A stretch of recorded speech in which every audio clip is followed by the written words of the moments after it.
রূপে গুণে সেরা এই গাজরের পরোটা, যেটা খেতে অসম্ভব ভালো হয়। গাজর ভালো করে ধুয়ে একটু মিহি করে গ্রেট করে নাও, দাও পরিমাণ মতো লবণ, জিরের গুঁড়ো, ধনের গুঁড়ো আর 1 চামচ দাও চাট মশলা, একটু কাঁচা লঙ্কা কুচিয়ে দাও, দিয়ে ভালো করে মাখে। আটা আমি আগের থেকে মেখে রেখেছিলাম, তার থেকে একটা লেচি নিয়ে বড় করে বেলে সেটা পরোটা করে বেলে নেব। ব্যাস, বেলা আমার হয়ে গেছে। এবারে গাজরের মিশ্রণটা দিয়ে দেবো, দিয়ে ভালো করে চারদিকে ছড়িয়ে দেব।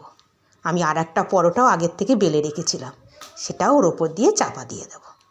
এবার একটা কাঁটা চামচ নিয়ে চারধারে একটু ডিজাইন করে সিল করে দেব। আর একটু লোভনীয় করার জন্য একটা গাজরের স্লাইস ওর ওপরে বসিয়ে দেবো। দেখতে কি সুন্দর লাগছে না? খেতেও কিন্তু খুব ভালো হবে। এবার একটু এপিট ওপিট করে ভালো করে শুকনো খোলায় ভেজে নাও, নিয়ে একটু ঘি দিয়ে ভাজবে।